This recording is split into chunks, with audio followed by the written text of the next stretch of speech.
वो यही था सर। आपको यकीन है? जी सर, मैं यकीन से कह रहा हूं कि ये वही है।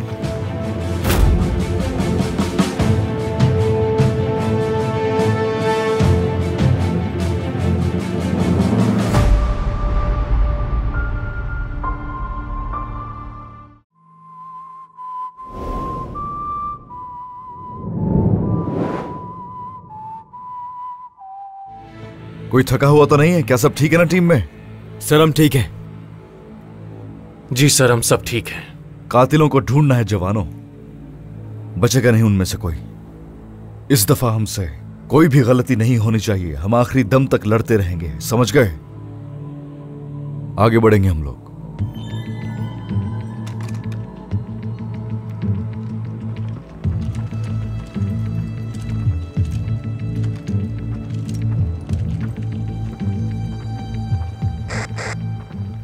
टॉरस, क्या मेरी आवाज आ रही है?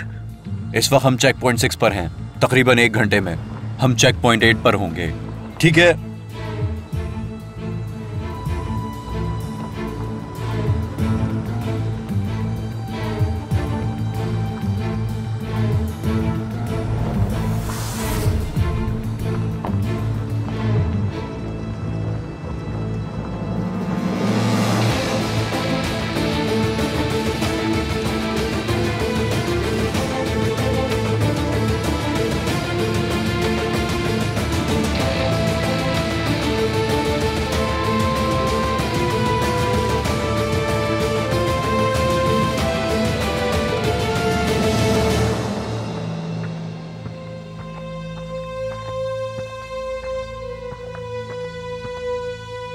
सर आप कहें तो बारूद यहीं उतार दूं? नहीं, जब हम वहां पहुंच जाएंगे उस वक्त उतारना। जैसा आप कहें कैप्टन।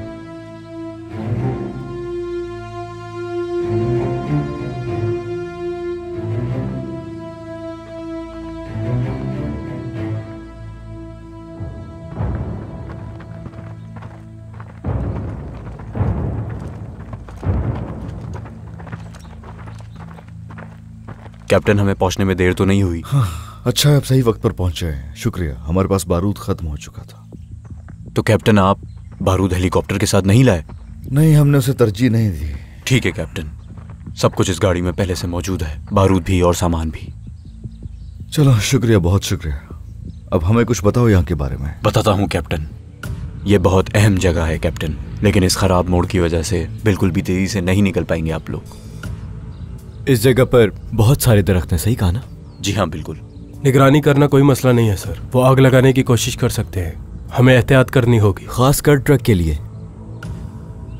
हमारे पास कोई दूसरा ऑप्शन नहीं है।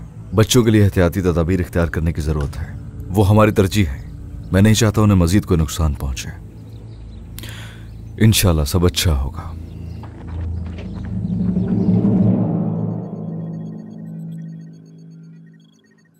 मैं जानता हूं आप इन चीजों को देखकर अपसेट होंगे, लेकिन ये सब करना जरूरी है। आपको अपने आप को मजबूत रखना होगा।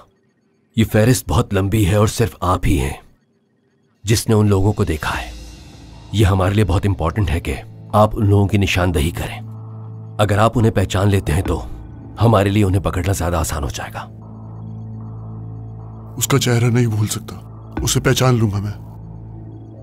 इसमें आपको ज्यादा वक्त लग सकता है, लेकिन उनकी शनाख्त पर ही हमारे इस ऑपरेशन की किस्मत का दारोमदार है। आप बिल्कुल बेफिक्र रहें। जी ठीक है सर।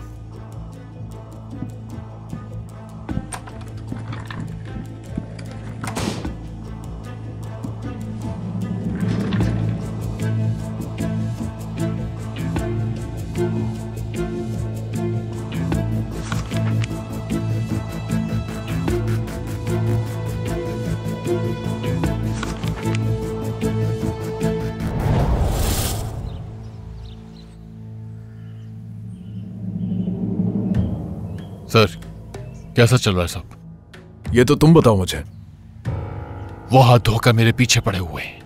ऐसा लगता है मुझे बहुत बड़ा नुकसान हो गया हमारा। कैसे हुआ? आदमी नहीं क्या तुम्हारे पास? आदमियों का मसला नहीं है, ऐसा लगता है कि वो हमें सांस भी लेने नहीं देंगे। जानता हूं। ये बताओ मुझसे क्या चाहते हो?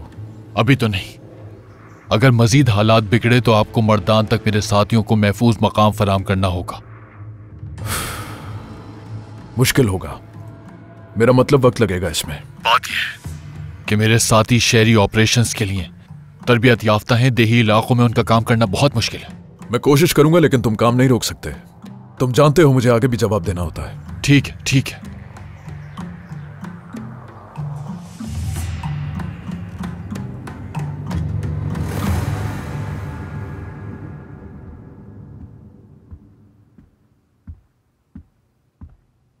हाँ, तो अब क्या मसला है?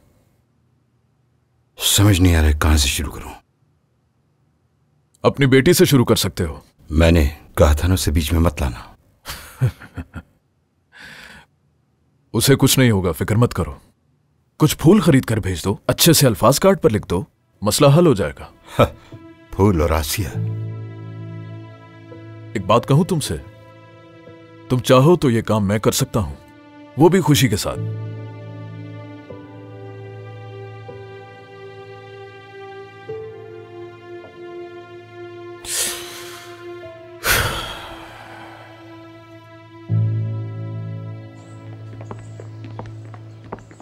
याद रखें, तनकीद बराए तनकीद कभी भी फ़ायदा नहीं पहुंचाती, चाहे सियासी हो या घरेलू मामला। ये अमल ठीक नहीं। मुख्तलिफ तहकीक करने वालों की तजवीज़ है कि अगर फ़नून लतीफ़ा में तनकीद शामिल हो जाए तो फ़न कभी भी तरक्की नहीं कर पाता।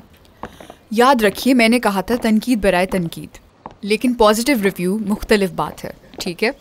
सरमायादाराना निज़ाम में ऐसा नहीं होता है। वहाँ जिसके पास पैसा हो वो अपनी मर्ज़ी के फ़ैसले सादिर कर देता है। यूनिफॉर्मिटी के बारे में तो आप सभी जानते होंगे, यानी दुनिया के सारे मुल्कों में एक जैसा निज़ाम राइज हो। लेकिन ये किसी दीवाने के ख्वाब सा लगता है। अगर तरक्की करनी है तो ये करना होगा। जी हाँ। हाँ, तो अगले हफ्ते हम दूसरे नज़रियात के हवाले से बात करेंगे, जो इंटरेस्टिंग भी होंगे और बहुत इन्फॉर्मेटिव भी। ठीक है?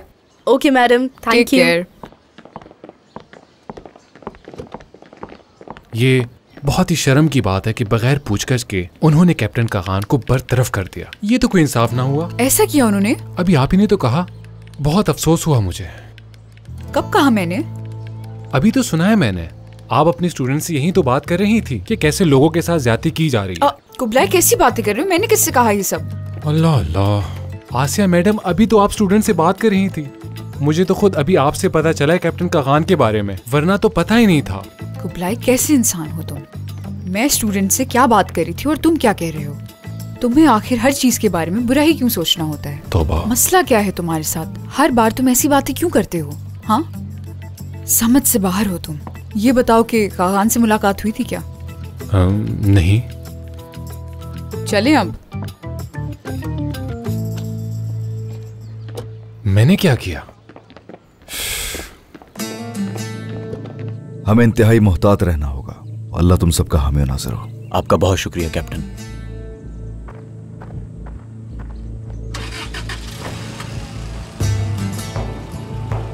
अल्लाह आप सबकी हिफाजत करे।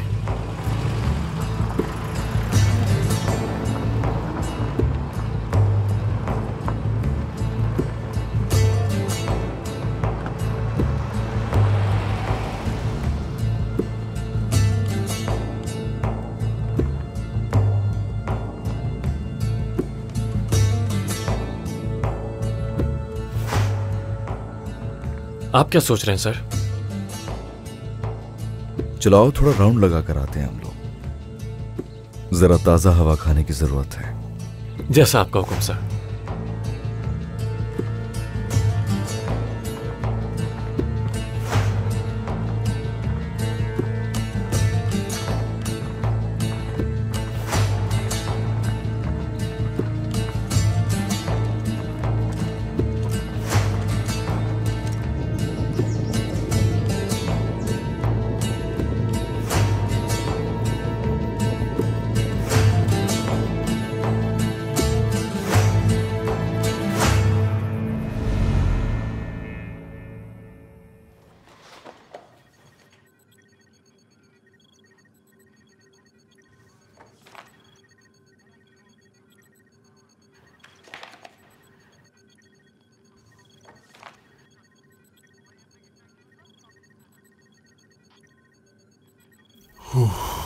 इनमें से तो कोई एक भी नहीं है। थक गया हूं मैं तस्वीरें देख देख के। चलिए कुछ खाकर आते हैं, कुछ एनर्जी आ जाएगी। बैठे रहिए।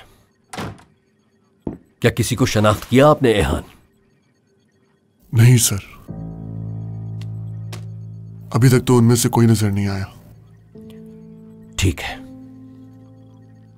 फर्स्ट लेफ्टिनेंट, मैं जानता हूं कि आप अपनी पूरी कोशिश कर रहे हैं, लेकिन उस दहशतगर्द की शनाख्त इस ऑपरेशन के लिए बहुत जरूरी है। आप कुछ देर के लिए आराम कर लें, मगर इस काम को जारी रखिएगा। जैसा आपका हुक्म सर। वो यही था सर।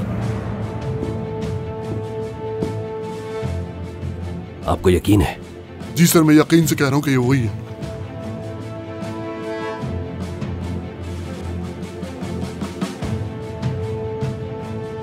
उगता है, मुझे इस आदमी की सारी मालूमात चाहिए। अभी हासिल करते हैं सर।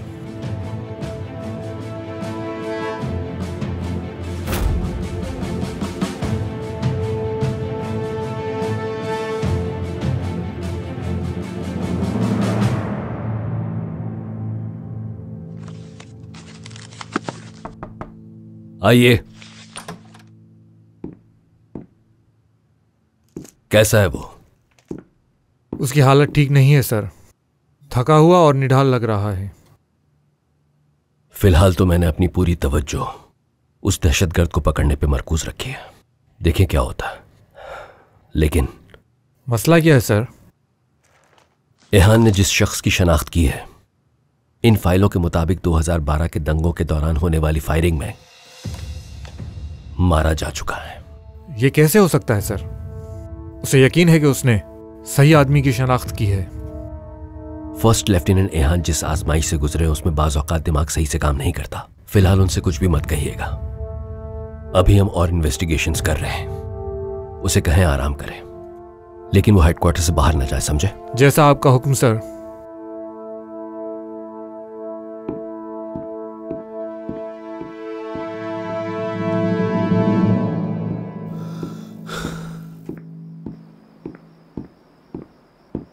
मालूमात मिली उसकी? काम जारी है, बहुत जल्द पकड़ा जाएगा। आप आराम कीजिए। यहां बेहतर है, ताजा हवा है यहां। आराम करने के लिए जब आंखें बंद करता हूं, सब शहीद फौजियों के चेहरे मेरी नजरों के सामने घूमते हैं।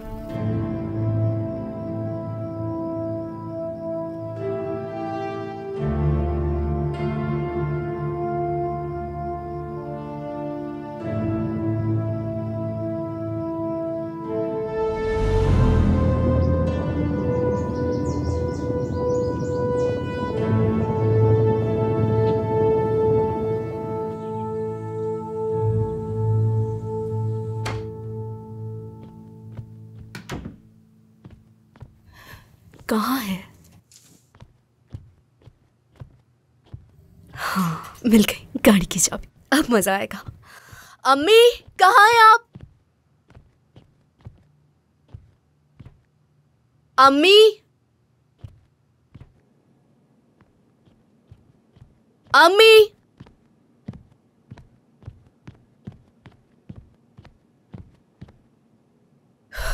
मैं कब से आवाज दे रही हूँ आपको। क्या कर रही हैं आप यहाँ?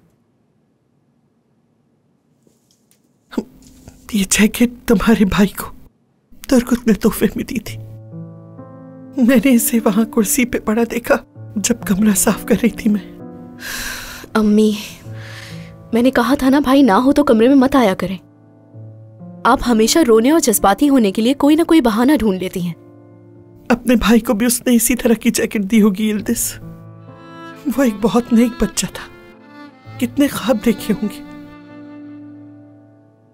वो अपने भाई को फौजी बना देखना चाहता था, उसे हर महाज पे कामयाब देखना चाहता था, उसकी कामयाबी पे जश्न मनाना चाहता था। लेकिन ये किस्मत अब कुछ नहीं कर पाएगा। शहीद हो गए वो बच्चे। हमारे फौजी शहीद होकर हमें हयात दे जाते हैं। ऐसे जैसे आम सी बात हो। मसलन जैसे आप बाहर जाते और कुछ चीजें खरीद कर ले आते, अपने पड़ोसी से खड़े होकर चंद बातें कर लेते और फिर दूसरी जाने पड़ जाते, जैसे कुछ हुआ ही ना हो। बहुत मुश्किल है।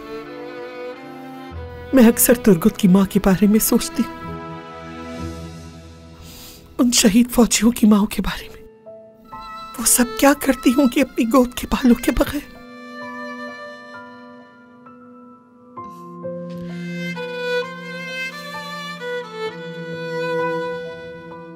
मैं एरिन को फिजियोथेरेपी के लिए ले जा रही हूँ, चलें आप भी हमारे साथ चलें। नहीं तुम जाओ, मेरा दिल नहीं चाह रहा। अम्मी चले ना, बाहर चले, बहुत मजा आएगा। चले तैयार हो जाए जल्दी। यिल्दिज़,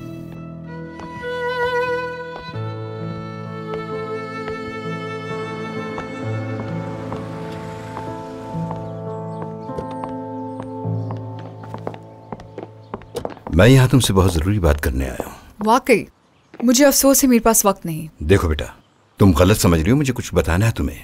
क्या बताएंगे आप मुझे? क्या आपने बहुत याद किया मुझे? हाँ देखो आसिया बेटा, मैं बहुत संजीदा हूँ, जरूरी बात करनी है। कुबलाई थोड़ा इंतजार करना। जी ठीक है मैडम। आओ।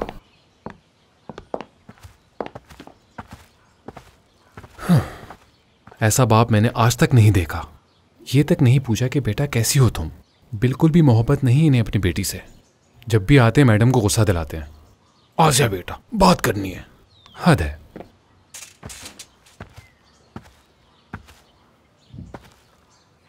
हाँ तो बेटा, आसिया बेटा, मैं बहुत अच्छी तरह से जानता हूं कि एक बाप की हैसियत से नाकाम रहा हूं मैं। तुम्हें यकीन नहीं आएगा, लेकिन मैं अपने आप को बदलने की कोशिश कर रहा हूं। बस मुझे एक मौके की जरूरत है। मुझे कुछ वक्त दो ताकि मैं अपने आप को एक अच्छा बाप साबित कर सकूं। क्या होगा इससे? फिर सब कुछ ठीक हो जाएगा बेटा। तुम जानती हो मुझे तुर्की में रहना बिल्कुल पसंद नहीं। जानती हूँ मैं यहाँ वापस क्यों आया। मैंने सोचा कि हम दोनों का साथ रहना हमारे लिए अच्छा होगा। देखो मुझे, मैं तुम्हारे सामने हूँ, बात कर रहा हूँ, तुम्हारे करीब आने की कोशिश कर रहा हूँ। बरसों तक जो मैंने नहीं किया और जो तुम्हारा हक था वही देने के लिए वापस आया हूँ। बस मुझे एक मौका दो। चलें काम की बात करते हैं। अब क्या चाहते हैं मुझसे? वो मेरा दोस्त बारान सियासी आजादी की हिमायत करता और बहुत ही बाअसर आदमी है। इसके अलावा एक कामयाब बिजनेसमैन है। उसका और मेरा पुराना ताल्लुक है। मैं चाहता हूं कि तुम भी उसके साथ हो सके अपने ताल्लुकात बनाने की कोशिश करो। जानता हूं कि तुम दोनों के ख्यालात मुख्तलिफ हैं, लेकिन अगर एक साथ वक्त गुजारोगे तो क्या पता दोनों के ख्यालात एक हो जाएं। और मैं एक बाप की हैसियत से यही चाहता हूं। जैसा आप चाहते हैं वैसा नहीं हो सकता। मुझे उस शख्स या उसके पैसों में दिलचस्पी नहीं। अब यहाँ बात सिर्फ पैसों की नहीं है। तुम उसके करीब आओगी तो मेरे करीब भी आ जाओगी। आसिया बेटा, प्लीज मुझे एक मौका दो। भरोसा करो मुझ पर। तुम्हारे बाबा हर चीज ठीक कर देंगे। और वो जो फौज के कैप्टन का मामला है, ठीक नहीं है। उससे ताल्लुकात का आगे बढ़ाना मुनासिब नहीं होगा। तुम्हारा ये जज्बाती फैसला तुम्हें आगे चलकर बहुत नुकसान पहुंचाएगा, और मैं नहीं चाहता कि मेरी बेटी को किसी किस्म का नुकसान पहुंचे। मुझे फिक्र है बेटा तुम्हारी। बस बहुत हो गया, मुझे अब आपकी कोई बात नहीं सुननी, और मेरी इतनी परवाह मत करें आप।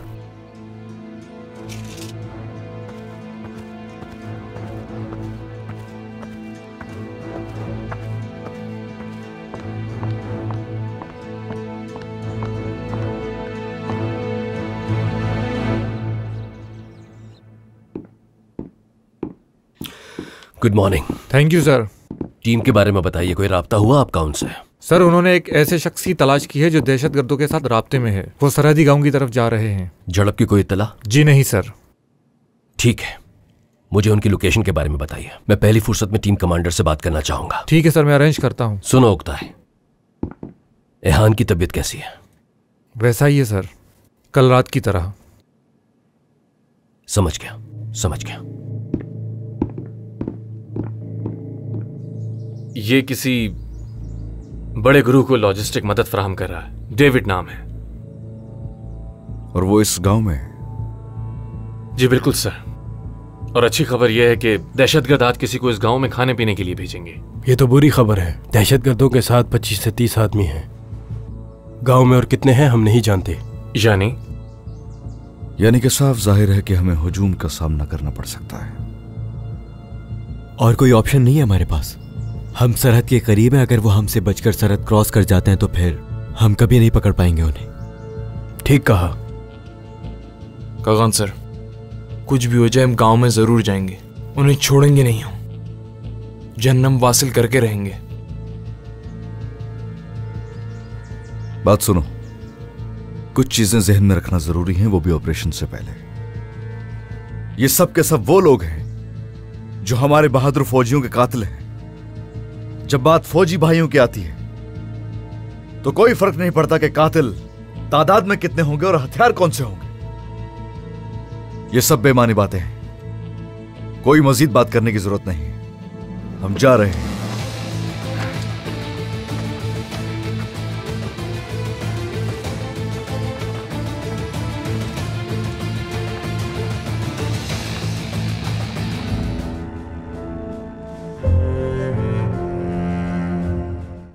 अगर वो फौजी आपकी जिंदगी से निकल जाए तो मैं आपकी जिंदगी में आ सकता हूं।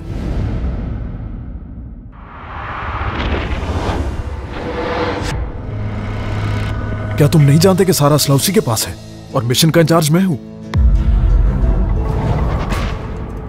तो चलो जवानों, शुरू।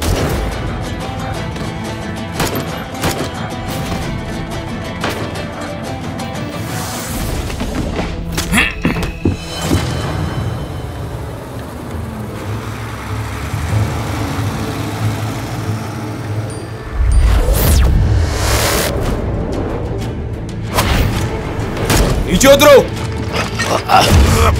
आओ नीचे।